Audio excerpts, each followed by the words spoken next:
not already familiar, this is my Kyoot itty bitty mini velo bike. Outstanding. I love it. Been riding it a good amount the past few weeks. It's been 2 weeks, I think, since I've talked to you guys, and I've got a bag, you know. Look at that. It's a full frame bag. It's made by a company called Wampy here in Fort Collins. It's a one-man operation. I went to visit him. We kind of did a little project together. I filmed the best that I could. It's my first time like filming somebody else's process, so it was kind of hard for me to know what to do and how to do it and how to piece it together, but I hope this all turns out good. The bag's sweet. I went with a cow print. You can do any color of any design, of any print, any size, any bike, all the stuff. It's a full lace-up design. I'm sure he'll go over all of the details of the bags and how he does it. But either way, I just want to say huge shout out. Wampy, they're local. Go support them. He'll ship anywhere. He can do any bag for any frame. Really cool dude. Yeah, I've been riding this bike a lot. It's a little rip around. Been doing a little bit of gravel, doing some light mountain bike trails right over there. So maybe I'll film that at some point. The weather is way too nice for it to be December. What is it now, the 14th or something? But yeah, this bike is really cool. So let's go see what's up with Wompy Bags. Jack Boland from Wompy Bags, making custom frame bags that use the design tool that I've created online that lets you totally customize the bag. So you basically take these postcards, you'll tape it to your bike, and it uses that scaling card to size the bag properly. And so you'll go on the software and you'll draw out the shape of the bag you want, upload whatever graphics you want on there, and then you press go, and then on the back end it creates all of the files for me to make it. The general idea is trying to get more people to opt for their bike instead of driving, and storage being one thing that I think is kind of hinders people in getting out on their bikes. I think one of the shortcomings of how we look at making frame bags is people don't really know what size to get, how to get it fit, and then all the custom bags are bonkers expensive. And unless you're like doing 10 days out bike packing, it's just not your thing. So I'm trying to get more commuters, more people biking around to the breweries to have an option for getting a frame bag and carrying their flip-flops or their beers or whatever. I've also been teaching workshops at the Colorado State University here in Fort Collins. And so showing people this process of making the bags so that you can design it and actually make it yourself, which is infinitely more satisfying, if you ask me. So the hope is that you kind of, instead of this process of, oh, I want a bag that actually fits my bike, and I either, I go on and I take some rough measurements about what they say on the website for these stock bags, and they're, it's a little hard to know when you buy if it's actually gonna fit your bag. Or the other end is you order this bag, and then it's like 3 weeks of back and forth, and you have to cut out some cardboard and send it to some guy. The idea is that like everything that you design or you want, you can like set up beforehand. You know exactly what you're going to get when you go to order this bag before you actually fork over the money. One of the things I'm super stoked on is the fact that it's 96% recycled material. So I use a EcoPack material. It's reasonably tear resistant, pretty lightweight, waterproof fabric made completely from recycled polyester, which is great. The zippers, the cord, the lacing, that's all from recycled polyester as well. I think the fabric is 20 bottles for every linear meter of linear yard of fabric. So it's displacing waste plastic, which makes me pretty happy. In general, so you'll pick the size of it. There'll be a large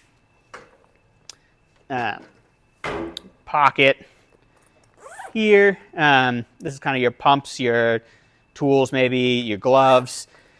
And then on the other side, I've been offering map pockets, kind of a thinner pocket. I'll lace it or line it with fleece so that you can throw your sunglasses in there, your phone doesn't get scratched up. On this bike at the moment, I've got 2 bags running. So if I want to just do the half frame, I can pull off that bottom wedge and just run it with the top. I've been steering towards the lace-up style for all the bags.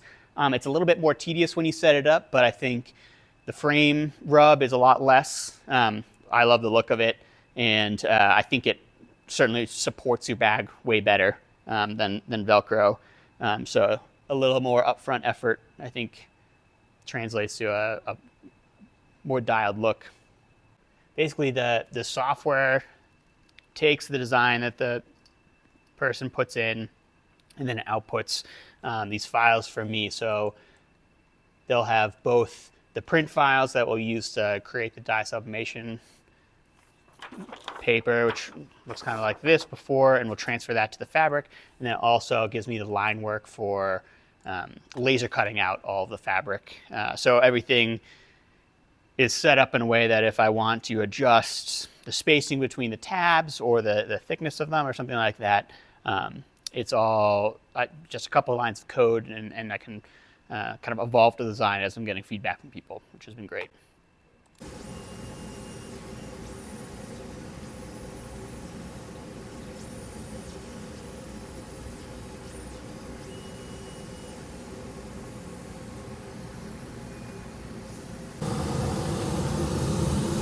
So just peel out here, basically be good to go.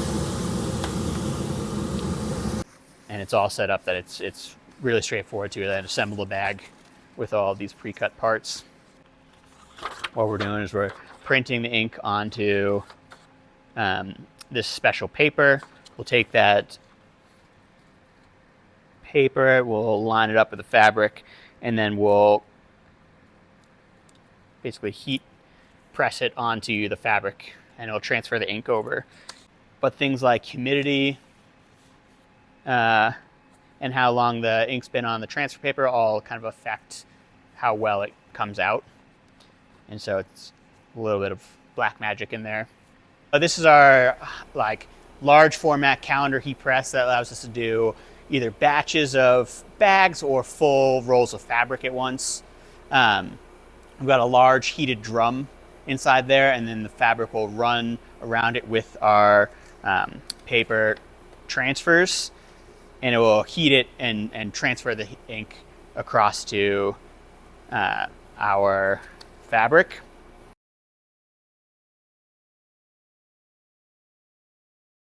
There. Oh. The inner panel here first with our fleece, and that fleece is going to be used as our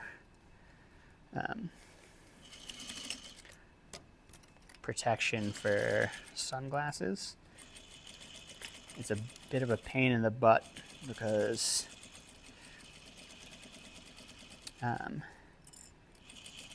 walking foot is out of commission right now, but when you have two similar material like fabrics, they just don't run through these machines at the same rate.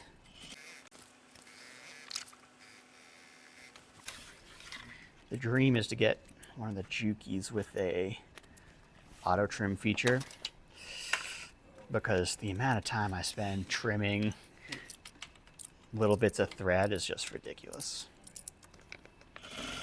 So right now I'm just doing, basically just tacking the zipper into the fabric on the inside, so you won't see this stitch. So I can go a little fast and loose. It basically is just aligning the zipper and the fabric. And then I'll flip it around and I'll do that top stitch on the front, and that's where the money is.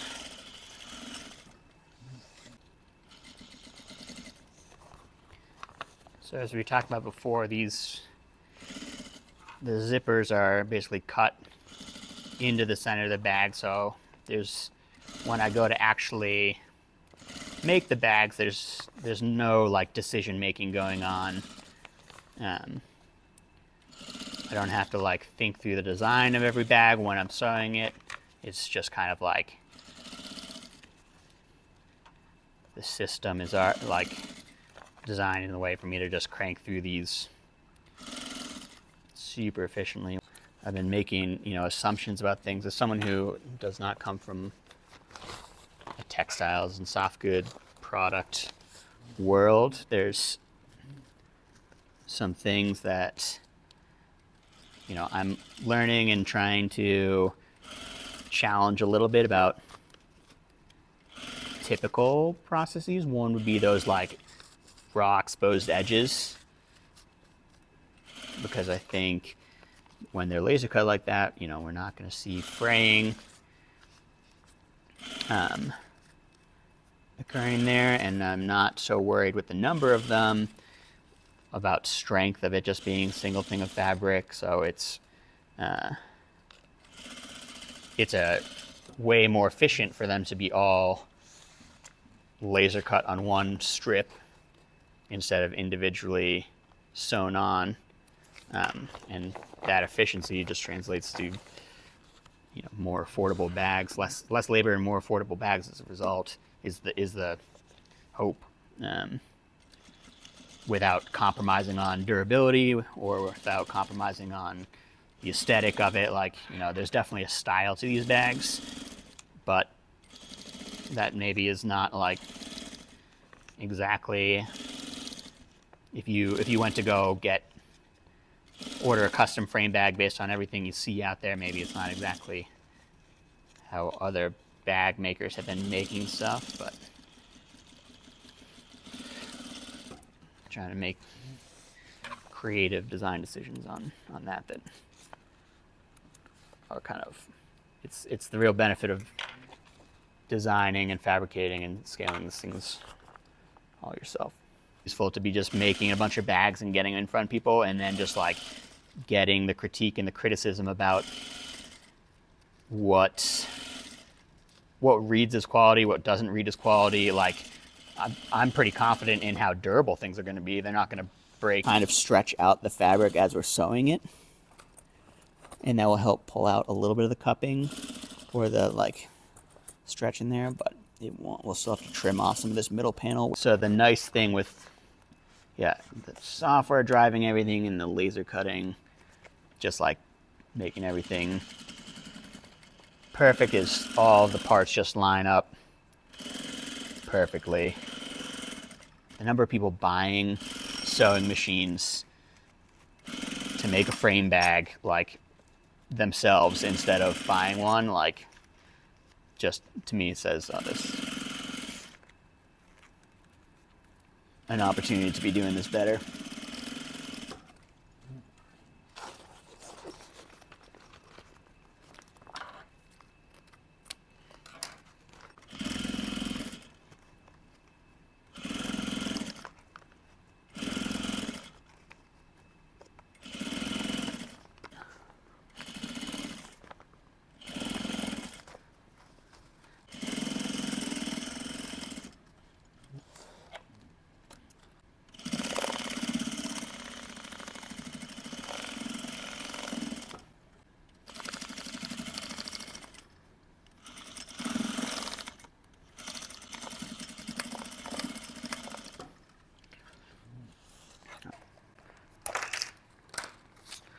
I think I'd love to find some recycled foam supplier to be able to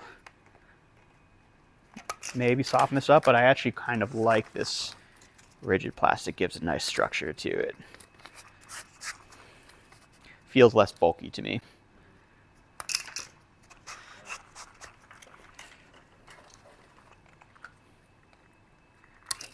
All right, so got that rigid plastic in there, and then let's start inverting these corners. Good little quality check on our joints here that we're not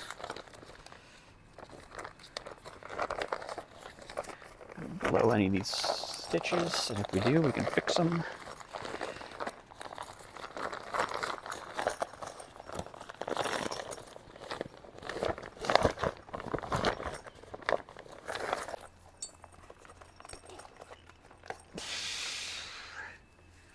Pretty pleased with that fit.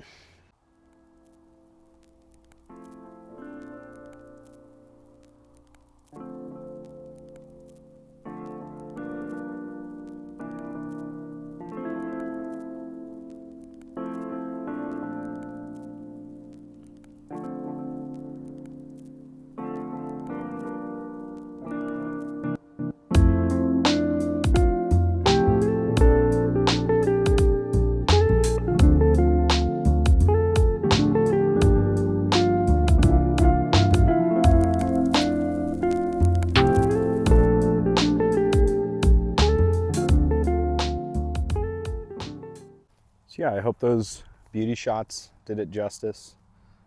I hope my video does him justice and these rad bags justice. I really like the full frame design, holding a bunch of stuff. You know, just to come to the shoot, I had my tripod, a sweater, water bottle, my stand-up stick for bike propping up. I think that Wampy's bags are mainly focused towards commuters and getting people on bikes, which I really like.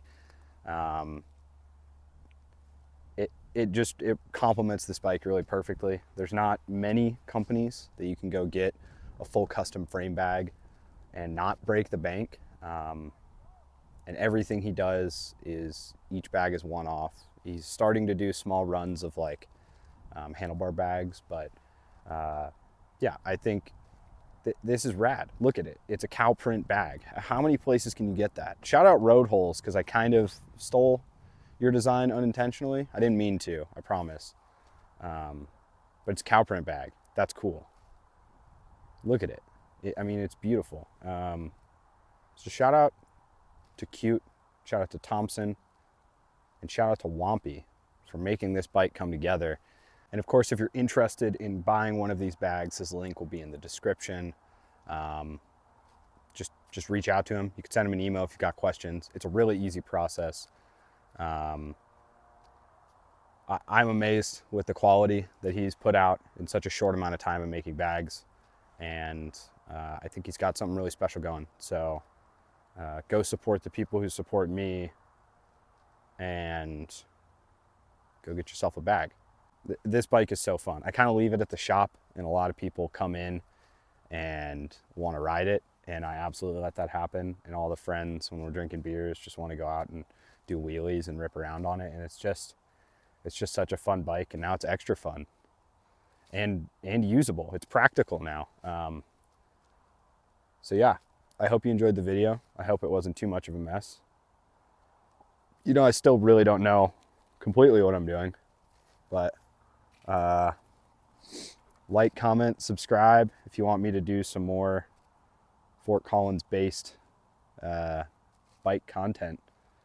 If you've got someone that you want me to check out, let me know. But yeah, it's a really cool bike. I like it.